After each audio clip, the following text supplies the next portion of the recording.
Hello sa inyong lahat. Welcome po sa Morris TV. At ngayon nandito po tayo sa Barangay 1, Calamba City, Laguna. At meron po tayong kakausapin na malupit na tao. Please welcome Engineer June Abanilla. Morris? Opo. Tama ka, Morris. Okay. Salamat. Napasyal ka. Opo, may konti lang po akong interview sa inyo kasi po nabalitaan ko po na kayo po ay isang malupit na tao dito sa Sa karoy ko, ha? Barangay 1. Yan, engineer, matanong ko lang po. Bakit po kayo tinatawag na konsi?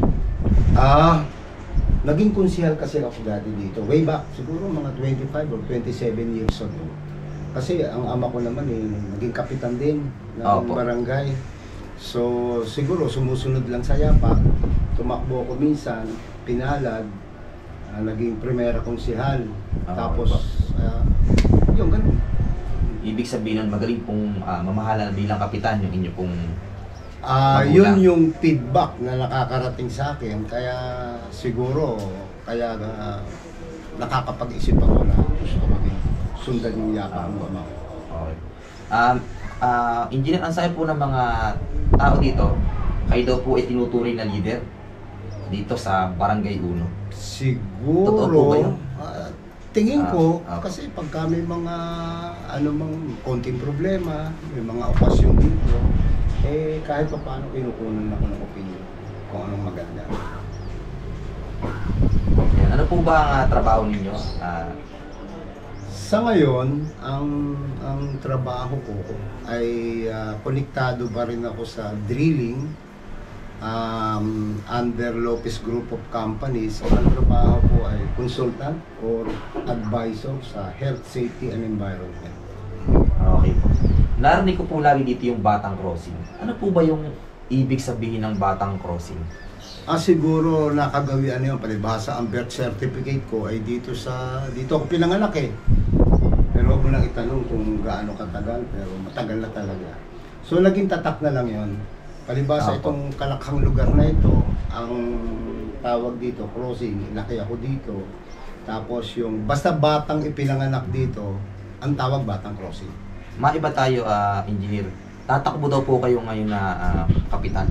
Ano po ba yung plano nyo sa Barangay 1? Magbabaka sakali uli tayo kasi medyo matagal na panahon din akong nawala. Kaya lang ang nakikita ko, isang numero 1 na kailangang alam ng mamamayan, yung IRA.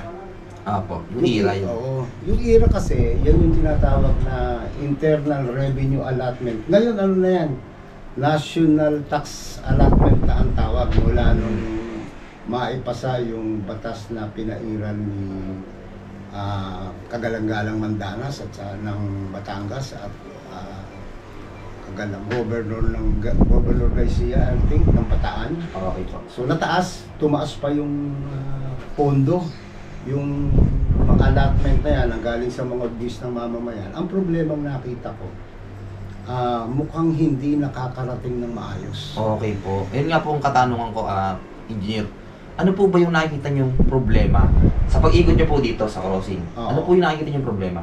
Walang isa man na may alam sa nasasakupan ng aming barangay na alam ang IRA.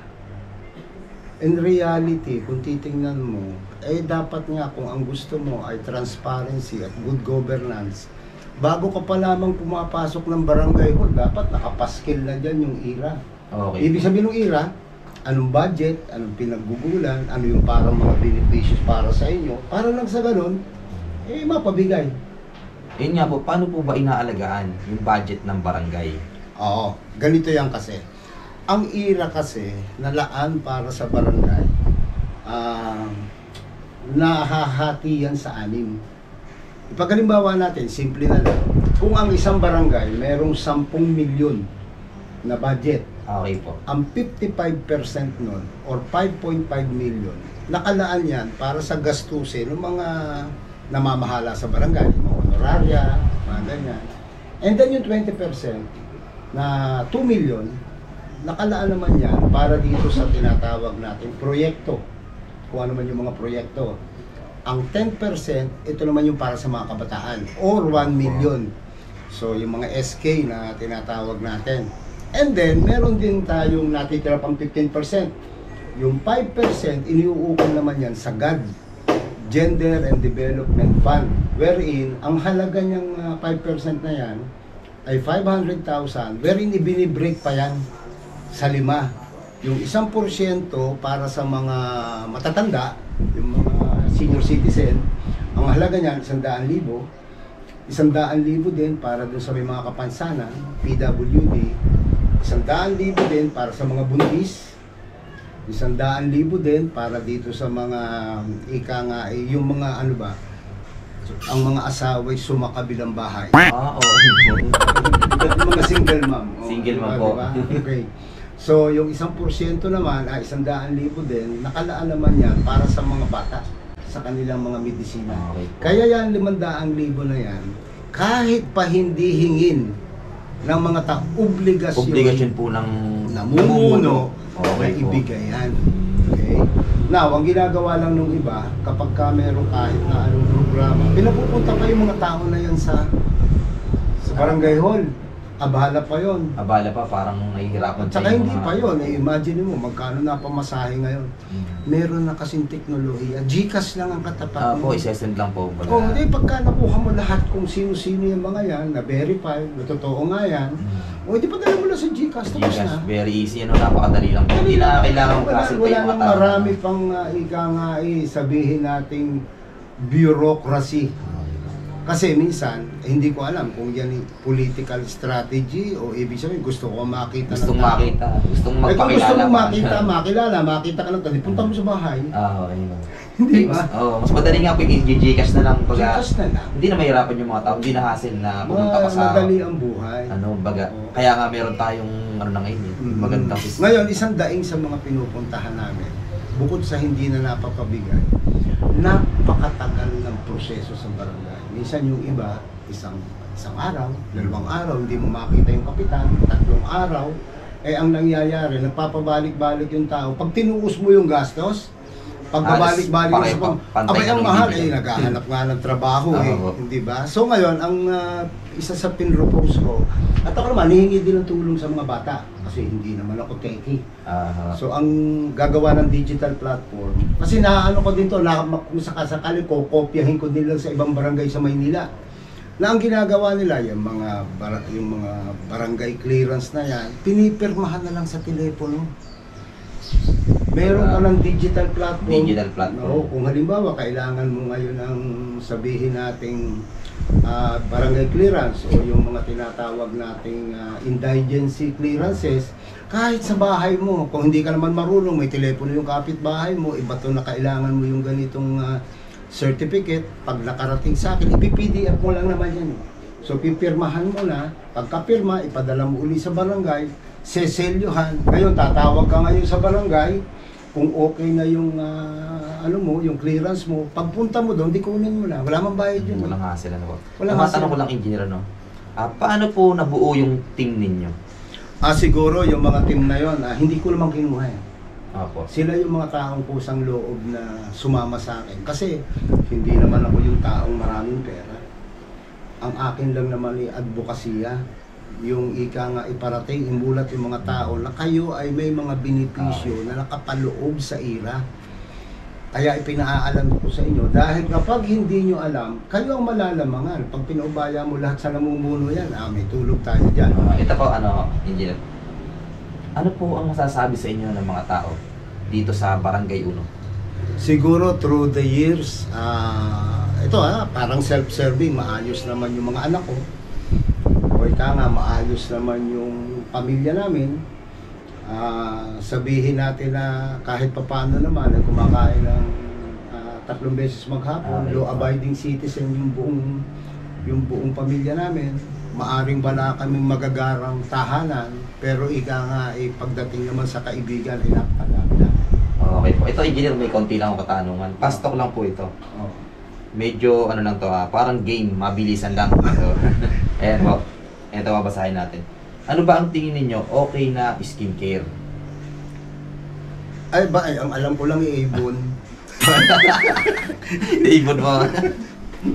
Ito, mabisang tip sa panliligaw. Ah, kailangan tumitingin ka sa mata. Sabi nga, I provide undivided attention. Okay po. Ito po, number 3. Ano pong tingin ninyo sa mga nag-go-ghost? Ano ba yung ghost? Ay, yung parang magliligaw tapos papaasahin tapos biglang mawawala na lang. Ay, mali yun. Ay po. Kumbaga, sabi, tradisyon naman ng mga Pilipino, tunay ka lang, di ba? Lagi kang totoo. At saka hindi pwedeng dala-dalawa.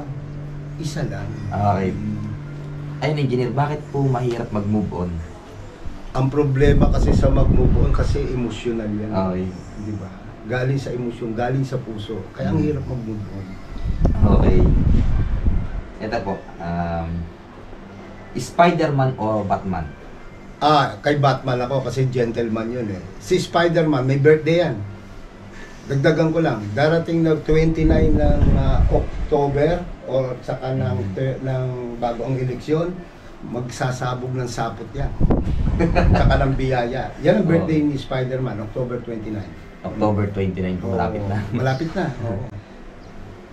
Engineer, lights on o lights off? Lights off. Lights off. Mas romantic. Ayan, engineer, ang tunay na leader ay... Kasama ka lang tao. Ayan, maraming salamat po sa inyo lahat. Bago po tayo magtapos, gusto ko lang pong tanongin si engineer, ano po yung may tutulong nyo pag kayo po ang nanalo bilang kapitan dito sa Barangay Uno? Transparency and good governance. Kaya nga ang motto namin, ira mo, alam mo, sama-sama tayo. So all the way, hirap at ginhawa, magkakasama tayo.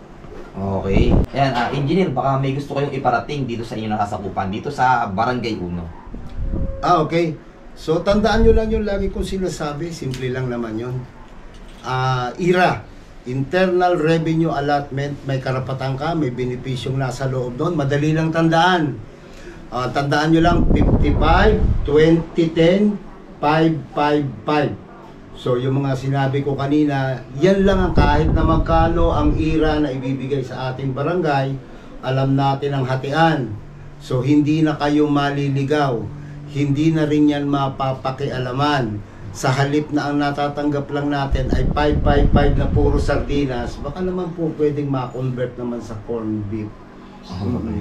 Pagtulong-tulungan natin at ika nga, ang paniniwala ko, pagsama-sama tayo, malakas tayo. Lagi nyo akong kasama all the way. Kumusta po nung panahon ng COVID? Naku, Dito sa Barangay Uno. dito sa Barangay Uno, hindi ko lang siguro babangkitin yung kalakhan ng Barangay Uno dahil alam ko lahat naman nangangailangan at time. Kaya mahirap, kaya mayaman, pare-pareho ang pangay. Wala naman kasi makalabas. So ang ginawa na lang namin dito sa aming lugar, bayanihan. So ano ba yung bayanihan? Sinara ko yung lugar namin, itong kalakhan. At dito ka nun. Opo, dito Diba, po. andito ka nun at that time. Kasama ka pa yata sa nirarasyon na namin. Opo, nakakatanggap po ako nung ano nun. Pero yun, may bigas, may... ang nangyari doon, talagang wala makapasok. Opo, wala talaga. Wala talagang makapasok doon. At kahit nga mismo yung anak ko, manggagaling ng Maynila, hindi ko talaga pinapasok. Dahil unang-una, hindi ko alam, baka may dala kang sakit eh. Okay. Diba? Pero awa naman ng Diyos, doon sa pagtutulungan, may nagbibigay ng kape, may nagbibigay ng sampurado, yun na yung pinagtutulong-tulungan, at tapos minsan may nakakarating din sa amin na tulong galing kay, doon sa, noong panahon na yun, tumatakbo kasi Vice Mayor Ross Rizal, may binibigay sa mga volunteer. So yun na yung pinagyayaman namin. Yun na lang yung, pero hindi kami nagutom. Opo, hindi nga po Yung talaga walang nagutom sa lote natin. Sa Kahit mga po nung nandito panahon ako, yan. lagi may dumarating sa May akin. dumarating. Yun yung ano. Halos minsan araw-araw. Oo, at tapos ang kape dun sa kanto, overflowing. Kung gusto mo barako, kung gusto mo kung ano man. So ibig sabihin, kaya pala. Opo. Kayang mag-survive, kahit pa sabihin natin walang dumarating na direktang ayuda. Basta tulong-tulong lang. Nasa tulong-tulong, talagang... At yun ang gusto kong mangyari, yung bayanihan na yun. Kung nagawa sa lote, magagawa sa lahat ng bahagi ng Barangay Uno. Pag nagkatulong-tulong, magkakasama tayo, kahit pa paano maiibsan yung gutom mo. Ganun lang. Okay, maraming salamat po. Oo. Engineer yan, thank you so much po. Okay, okay. Thank you po.